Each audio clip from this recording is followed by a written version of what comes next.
तो अब आप ये समझो कि आगे का समय खराब है और अन्न की भारी कमी हो सकती है, कैसे भी होगी लेकिन अन्न की भारी कमी हो सकती है।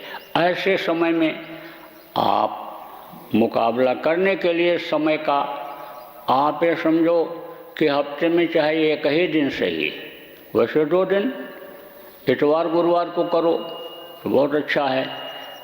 भोजन बंद कर दो, एक समय का भोजन बंद कर दो।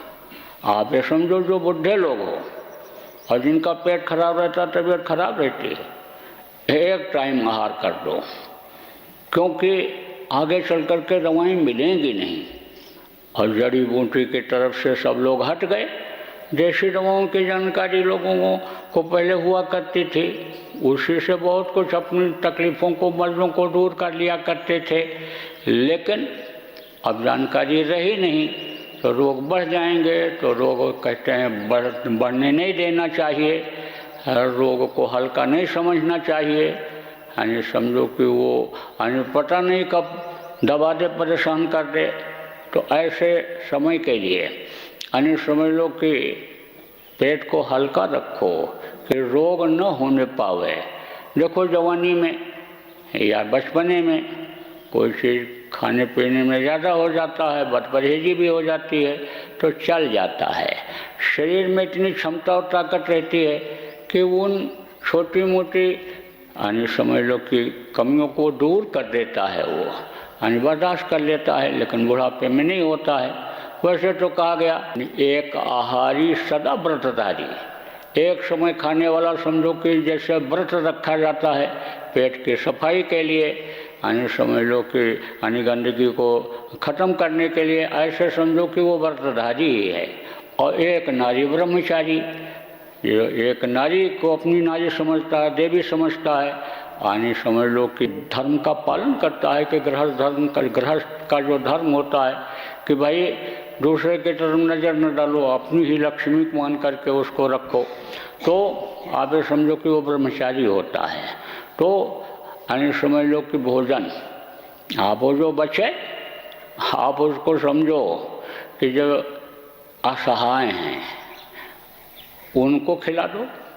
वैसे तो आज जितने भी प्रेमी हो, सत्संगी हो, आपसे ये कहा जा रहा है, अपील की जा रही है कि आप जहाँ कहीं भी अपने अपने गांव में हो, अगल बगल में मोहल्ले में देख लो, अगर बगल के घरों में देख लो कि कोई भूखा तो नहीं सो रहा है। और अच्छा तो ये होगा कि पहले की आदत आप लोग डाल लो। पहले क्या करते थे लोग, शाम को जब भोजन बन जाता था तो दरवाजे पर लोग बैठते थे। आप ये समझो अभी तो कितनी भी गर्मी हो, पसीना छूट रहा हो, लेकिन टीवी घर में जो रखा हुआ है उसको नहीं छोड़ पा रहे हैं लोग। वाले 25 आदमी घर के बैठ जाएं, दम घुटने लग जाए, लेकिन उसको नहीं छोड़ रहे। लेकिन शाम के समय बाहर किसी के यहाँ जितनी भी जगह होती थी लोग बैठ जाते थे। अब आप ये समझो जब भोजन तैयार हो जाता, खबर जब आती अंदर कमरे से, मकान से आवाज़ लगती कि भोजन तैयार है, तो पड़ोसियों से पूछते थे, कहते थे भाई चलो भोजन कर लो। नहीं कहता था मेरे यहाँ भी बना, अभी करेंगे। अरे भाई भोजन किया कि नहीं किया? कहते थे अभी करेंगे। अरे करेंगे क्या, चलो आज हमारे यहाँ खा लो। एक दूसरे के यहाँ खाते थे, ऐसे जाते थे, ऐसे बुला करके खिलाते थे। आप ये समझो कि वही आदत आप डालो, बहुत अच्छा रहेगा। पूछे ही लिया करो, भाई खाए कि नहीं खाए, नहीं खाए तो खिला दो। कुछ लोग तो अन्य समझ लो मांगते ही नहीं हैं, कहते नहीं, भूखे रह जाने वाली आदत होती है। तो आप उनके लिए फरिश्ता बन जाओगे। यानी आप ये समझो जैसे कहा गया कि वो बैठे भोजन दे मुरारी, वो दे देता है जिसको उसके ऊपर, मालिक के ऊपर विश्वास होता है। किसी न किसी को प्रेरणा दे देता है, वो पहुंचा देता है। तो आप उसके लिए तो फरिश्ता बन जाओगे। मुंह से भले न बोले, लेकिन अंदर में उसका जो मन होगा, जो आत्मा होगी, वो आपको आशीर्वाद देगी कि देखो भाई ये हमको ला करके खिला दिए, भूखा मैं था। तो एक आदत सब लोग डालो, बगल वालों से पूछने की, और अगर नहीं है तो खिला देने की। और बच्चियों के लिए, देवियों के लिए, माताओं के लिए मैं ये कहूँगा कि सब लोग अपने अपने घरों में एक बर्तन में जब भी सुबह शाम दोपहर में जब भी भोजन बनाओ तो उसमें से जो भी बनाओ, आटा है, दाल है, चावल है, जो भी बनाओ, एक चुटकी उस बर्तन में रख दिया करो निकाल करके दोनों समय। वो जो आपका होगा वो समझ लो कि मुसीबत में लोगों के काम आएगा। आप ये समझो कि वो आपके भी काम आ जाएगा ज़रूरत पड़ने पर। तो इसकी आदत डालो, जिसको चुटकी कहते हैं। चुटकी निकालने का काम करो आप लोग, चुटकी डालो। आप लोग एक एक गोलक रख लो कि जिसमें कुछ न कुछ रोज़ डाल दिया करो।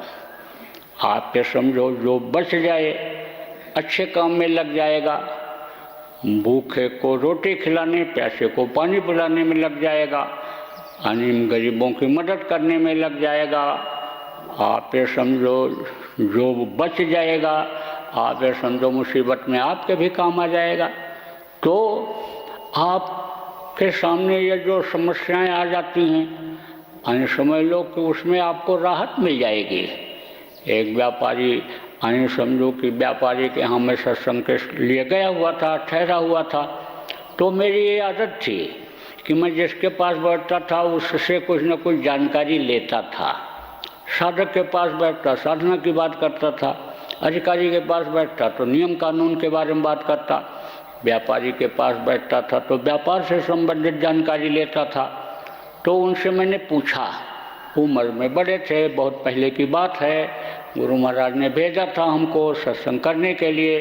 सत्संग करके जब लौटा था तो बैठा हुआ था, तो मैंने उनसे पूछा कि आपने इस कारोबार को कैसे बढ़ाया।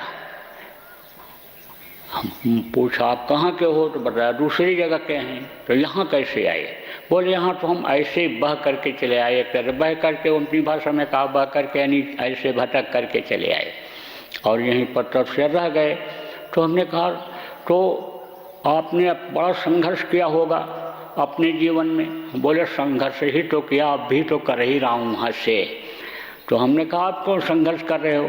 अरे बोले भाई गुरु महाराज के मिलने के बाद अब तो पता चला कि जितना बढ़ाओ उतना ही यानी परेशानी।